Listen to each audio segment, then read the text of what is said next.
श्री साईनाथाय नमः। अध्याय 13 प्रारंभ करते हैं।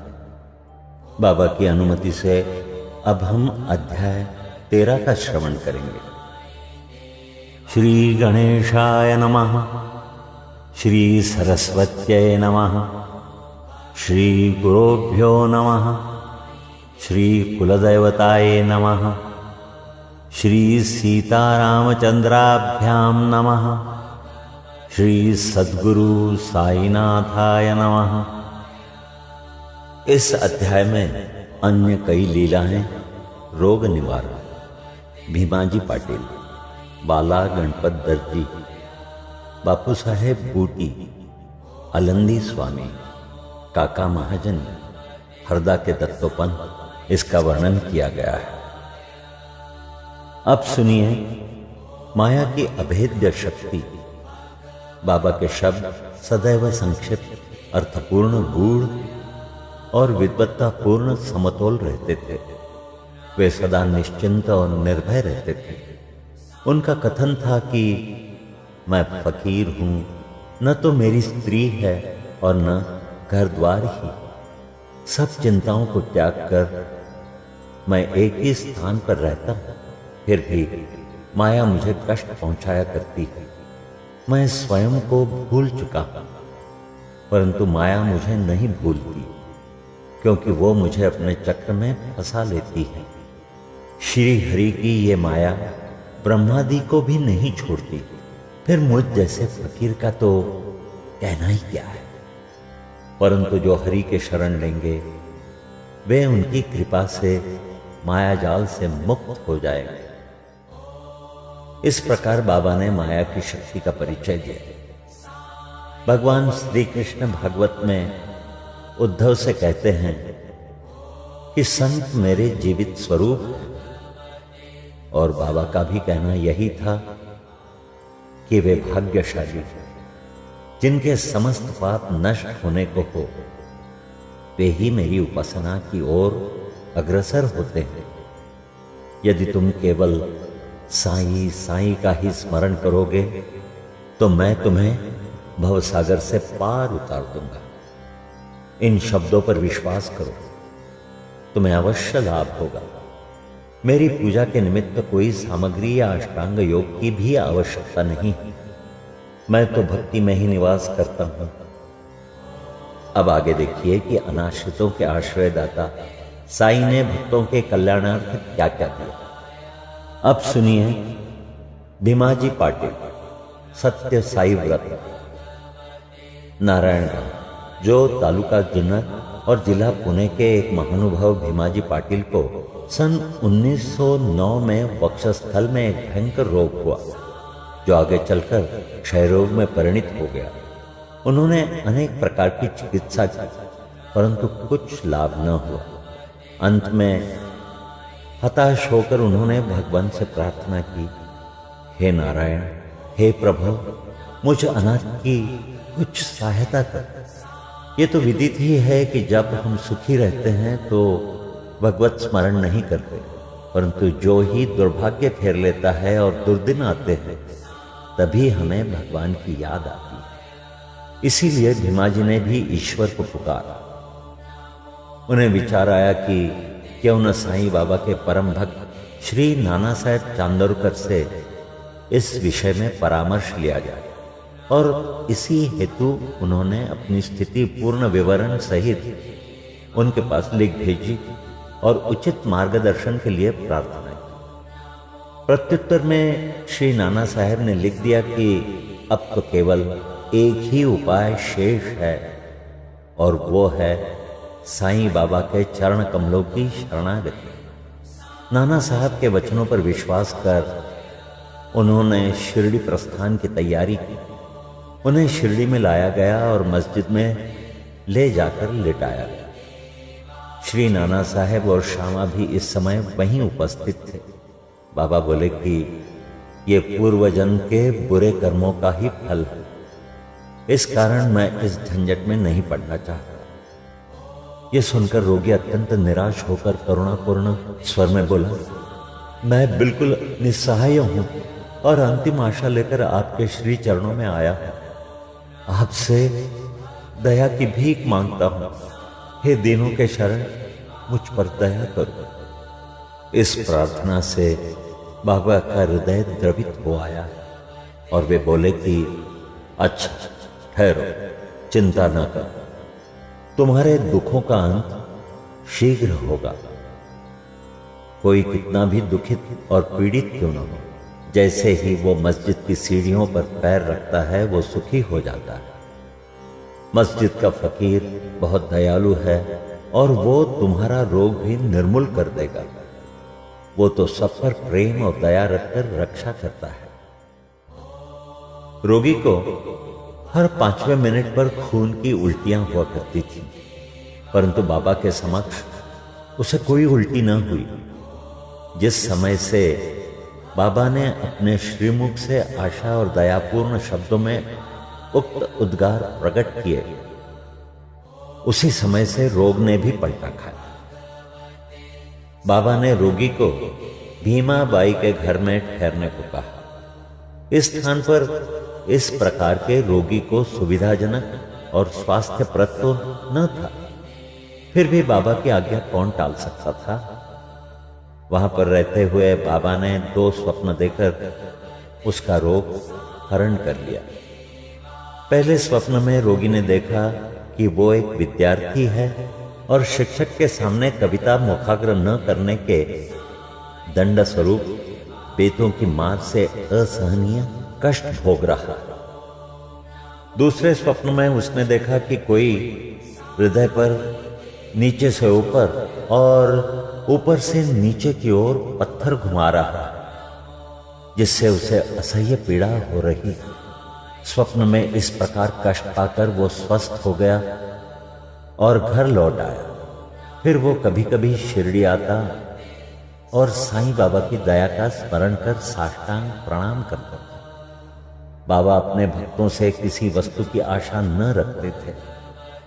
वे तो केवल स्मरण, दृढ़ निष्ठा और भक्ति के भूखे थे। महाराष्ट्र के लोग प्रतिपक्ष या प्रतिमास सदैव सत्यनारायण का व्रत किया करते हैं, परंतु अपने गांव पहुंचने पर भीमा जी ने भी सत्यनारायण के स्थान पर एक नया ही सत्य साई व्रत प्रारंभ कर दिया। अब सुनिए बाला गणपत दर्जी। एक दूसरे भक्त जिनका नाम बाला गणपत दर्जी था, एक समय जीर्ण ज्वर से पीड़ित हुए। उन्होंने सब प्रकार की दवाइयां और काढ़े लिए, परंतु इनसे कोई लाभ न हुआ। जब ज्वर तिल मात्र भी न घटा तो वे शिरडी दौड़े आए और बाबा के श्री चरणों की शरण ली। बाबा ने उन्हें विचित्र आदेश दिया कि लक्ष्मी मंदिर के पास जाकर एक काले कुत्ते को थोड़ा सा दही और चावल खिलाओ। वे ये समझ न सके कि इस आदेश का पालन कैसे करें। घर पहुंचकर चावल और दही लेकर वे लक्ष्मी मंदिर पहुंचे, जहां उन्हें काला कुत्ता पूंछ हिलाते हुए दिखा। उन्होंने वो चावल और दही उस कुत्ते के सामने रख दिया, जिसे वो तुरंत ही खा गया। इस चरित्र की विशेषता का वर्णन कैसे करूं कि उपर्युक्त उपाय करने मात्र से ही बाला दर्जी का ज्वर हमेशा के लिए जाता रहा। अब सुनिए बापू साहेब बूटी।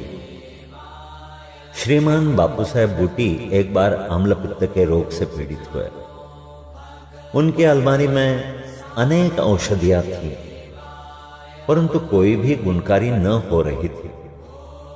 बापू साहेब अम्लपित्त के कारण अति दुर्बल हो गए और उनकी स्थिति इतनी गंभीर हो गई कि वे अब मस्जिद में जाकर बाबा के दर्शन करने में भी असमर्थ थे।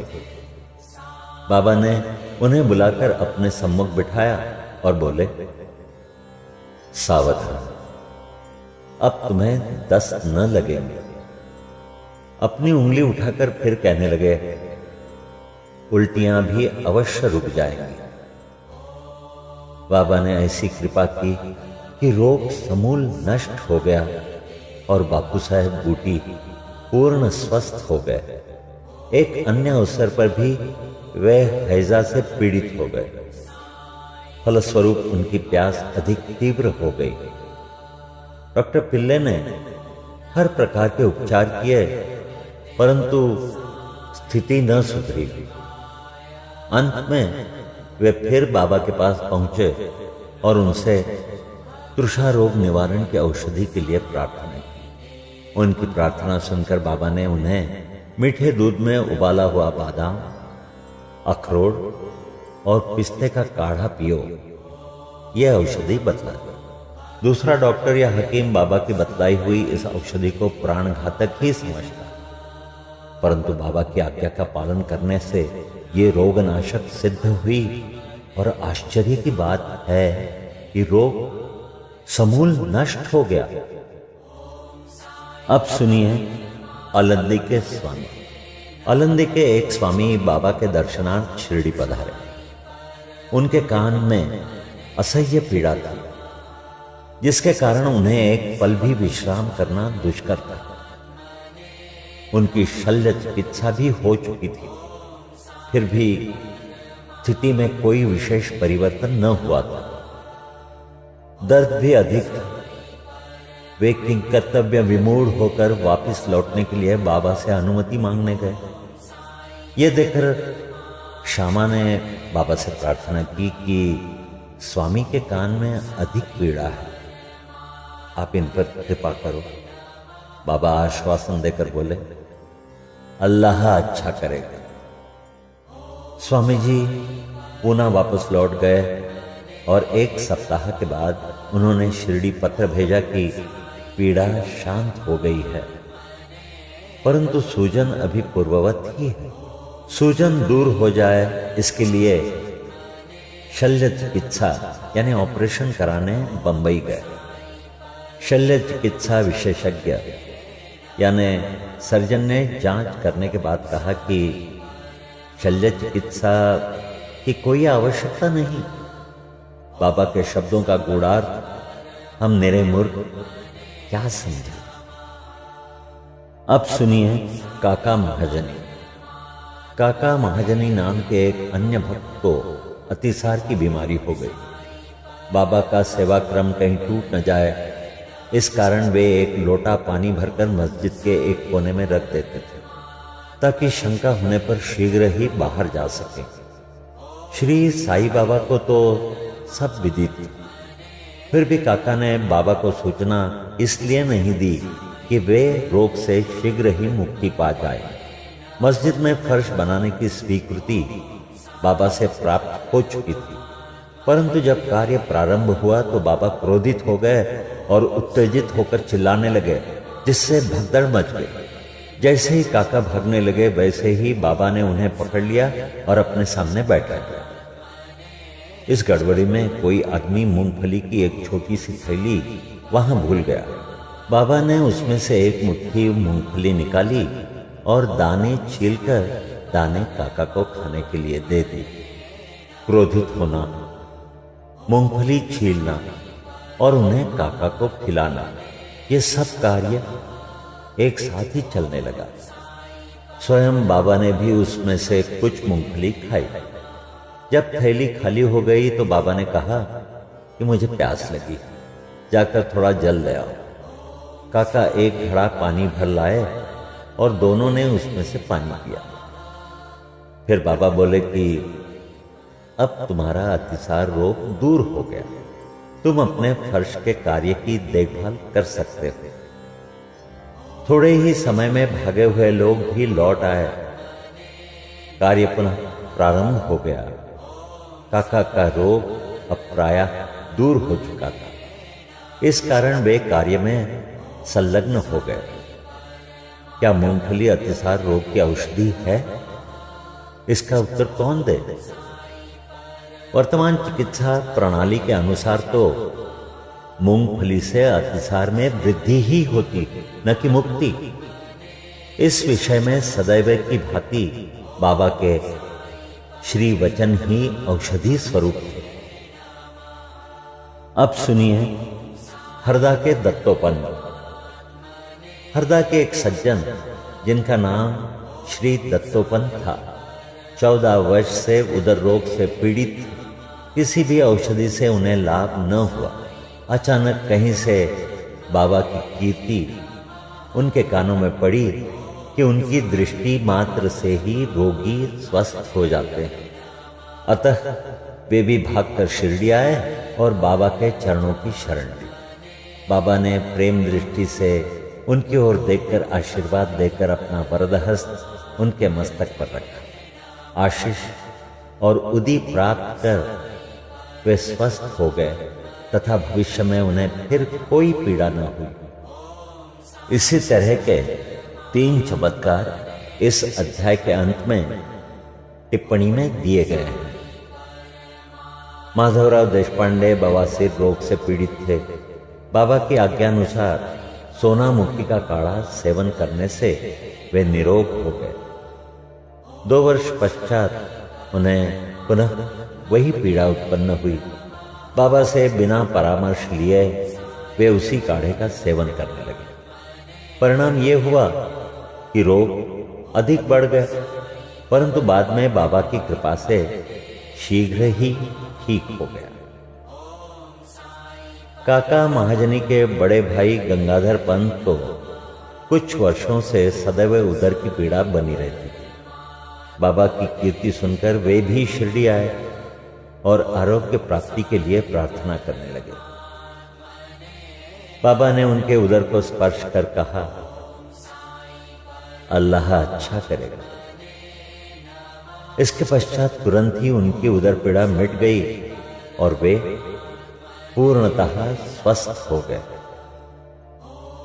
श्री नाना साहेब चांदोरकर को भी एक बार उदर में बहुत पीड़ा होने लगी। वे दिन रात मछली के समान तड़पने लगे। डॉक्टर ने अनेक उपचार किए, परंतु कोई परिणाम न निकला। अंत में वे बाबा की शरण में आए। बाबा ने उन्हें घी के साथ बर्फी खाने की आज्ञा दी। इस औषधि के सेवन से वे पूर्ण स्वस्थ हो गए। इन सब कथाओं से यही प्रतीत होता है कि सच्ची औषधि जिससे अनेकों को स्वास्थ्य लाभ हुआ, वो बाबा के केवल श्रीमुख से उच्चारित वचनों एवं उनकी कृपा का ही प्रभाव था। यहां अध्याय 13 समाप्त होता है। श्री सद्गुरु साईनाथार्पणमस्तु। शुभम भवतु। सप्ताह पारायण द्वितीय विश्राम।